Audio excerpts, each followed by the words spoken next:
farmers, oil, pickup trucks, churches, and no liberals.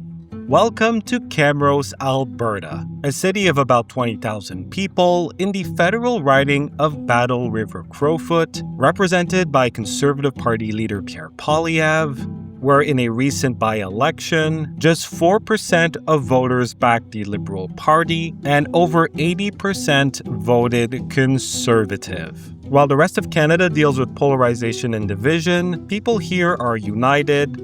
They want Mark Carney out. What are your thoughts on Mark Carney? Mark Carney?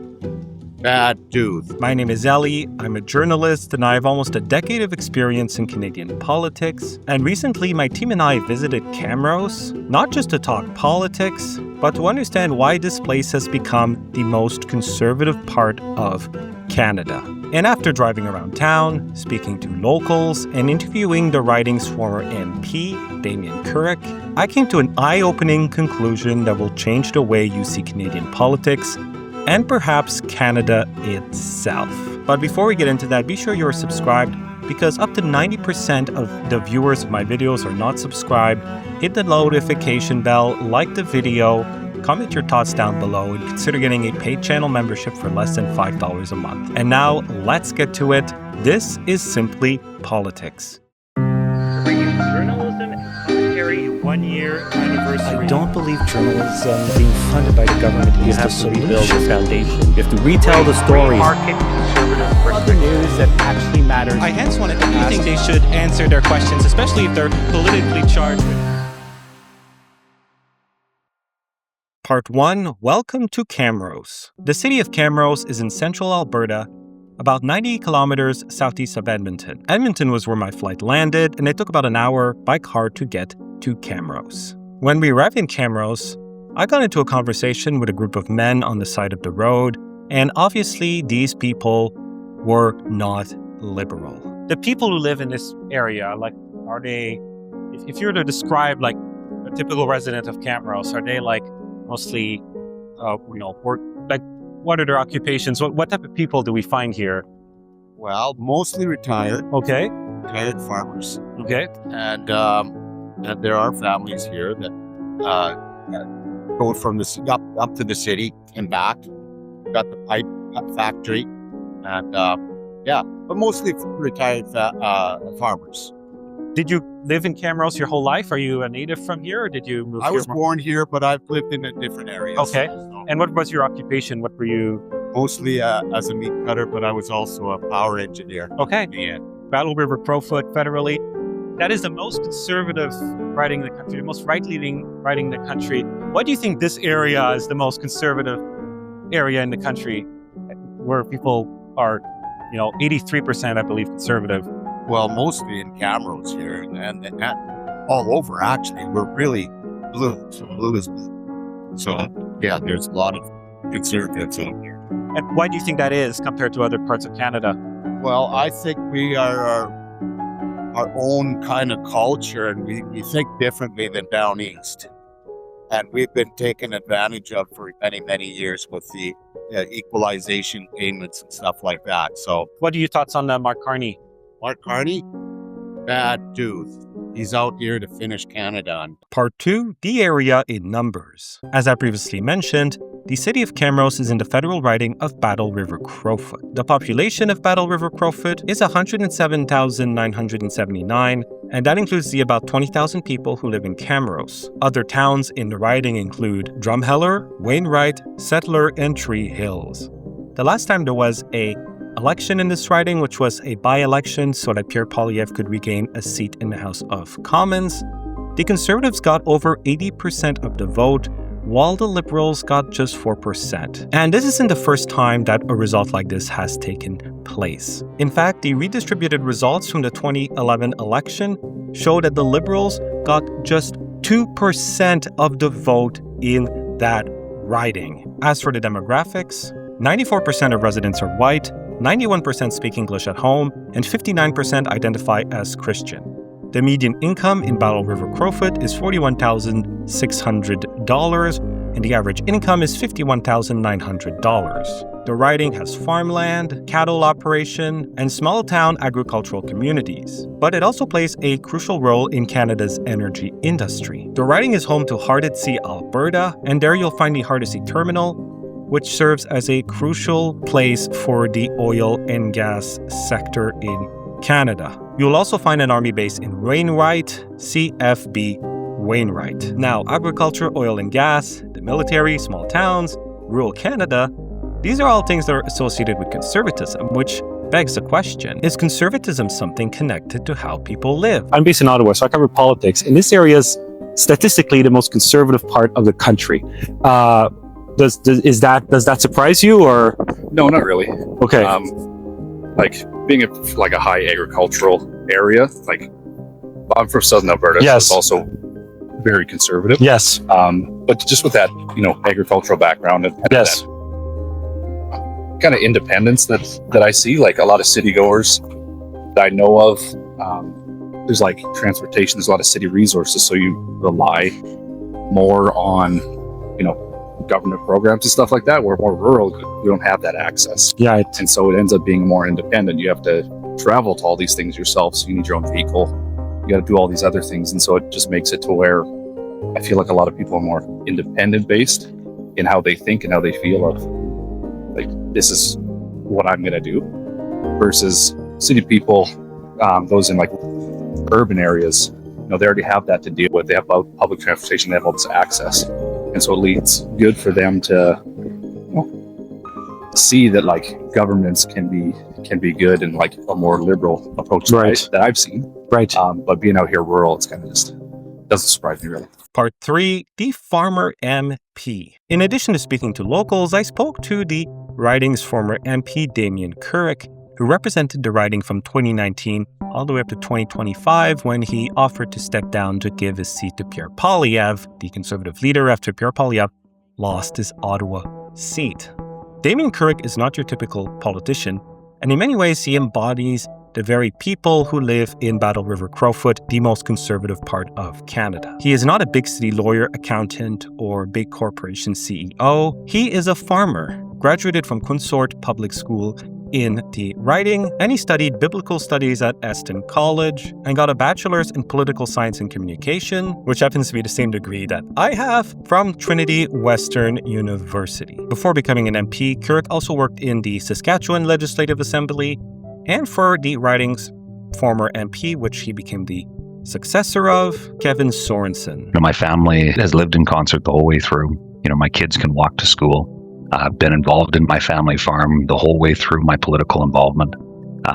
Had worked in the energy industry, driving a pressure truck, which is how I paid for my university education. Battle River-Crowfoot, it's about 56,000 square kilometers, so it's a very big area. There's about 60 plus self-governing municipalities in that, from small little villages of just over 100 to one small city that is about 20,000. So you have, and then there's a whole host of farms and what we call hamlets, very, very small communities that aren't actually incorporated on their own. They're just part of a larger rural area, but you'll have a few homes or maybe a school or a business or something like that, a post office sometimes.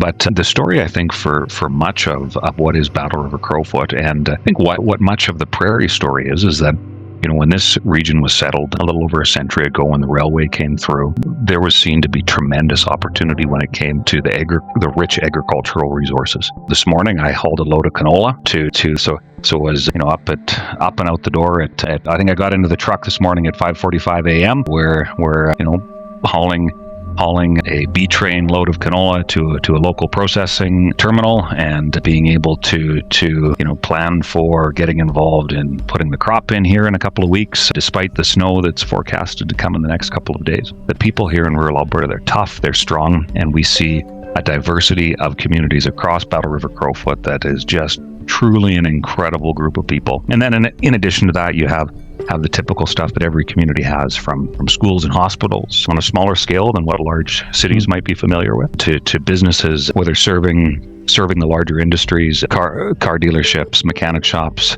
or or service industries and restaurants that help build a great quality of life. So it's the best of what Canada is. It's just really, really spread out over a large area. There's a lot of rural ridings, especially out west.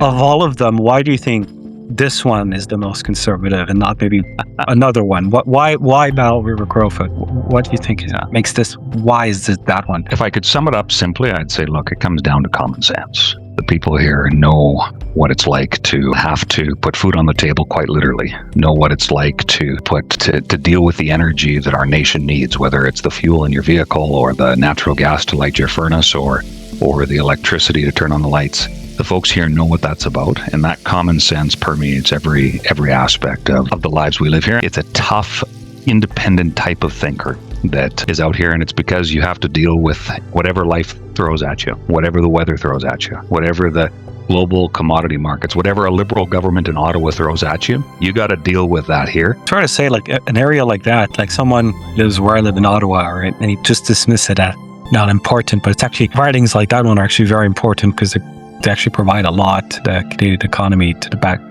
That's what you're telling me. 100%. Yeah, without rural Canada, we wouldn't have an urban Canada. We wouldn't have the resources needed to build infrastructure. We wouldn't have the energy needed to power our homes and businesses, gas our vehicles, transport our goods, on and on the list goes. And I think that's why largely rural Canada in general, but especially rural Alberta and Battle River-Crowfoot is so conservative.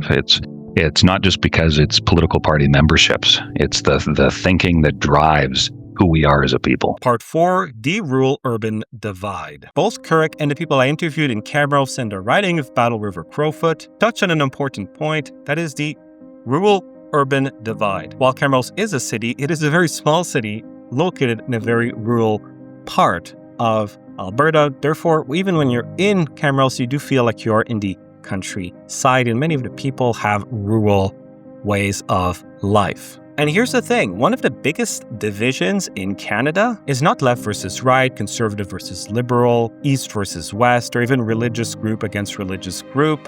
It is urban versus rural. Because the fact of the matter is, in 2026, the urban lifestyle and the rural lifestyle are radically different. In cities, people are more likely to live close to services, use transit, have offices, or have jobs where they can work from home like I do. They're more likely to rent or live in dense housing, and their priorities are therefore very different from those in rural areas who have to drive long distances to get anywhere and whose lives are tied to land, resources, industry, farming, energy, trucks, small businesses, and local institutions. Policies like carbon taxes, gun bans, and environmental regulations have a very different impact on people that live in cities versus people who live in the countryside. And as a result, people vote differently. And unfortunately, the type of politicians that people in the cities often elect are people who openly work towards policies that harm the people who live in rural Canada. And many people in rural Canada therefore view those politicians and those policies as harmful to their way of life. And I'm not the only one who's saying this. Ashoka, which is a nonprofit organization that promotes social entrepreneurship, has described the urban-rural divide in Canada as both a cautionary tale as well as a threat to the country. And there's some merit there because some of the people I spoke to in Battle River-Crowfoot told me that they've come to the conclusion that their province, Alberta, would be better off outside of Canada. We would have our own nation. The people would have the say of what's going on in the government, and we wouldn't be bullied by some bureaucratic person down east. Once we break free from that, we won't have to worry about no more equalization. The reality is, however, without rural communities like the ones in Battle River-Crowfoot and other places in Alberta and across Canada, the country as a whole would suffer immensely. It would be an immense loss, and that is putting it lightly, because rural Canada is not an afterthought. It is what produces the resources, the food, the energy, and the wealth that keeps Canada going. And yet, after 10 years of Liberal governance, many people in rural Canada say they are ignored, talked down to, and even punished by the country that they actively sustain. So to summarize, Camrose and the broader Battle River-Crowfoot are more than just the most conservative parts of Canada. This is a place that is made up of hardworking people, farmers, energy workers, small business owners, and these people represent a part of the country that is essential for Canada's existence and that unfortunately, more often than not, appears to be overlooked by the federal government and those who live in cities. This sums up our story on Camrose and Battle River-Crowfoot. Let me know what you think in the comments below. Be sure you are subscribed, as again, up to 90% of people who watch these videos aren't subscribed. Hit the notification bell, like the video, and until next time, God bless.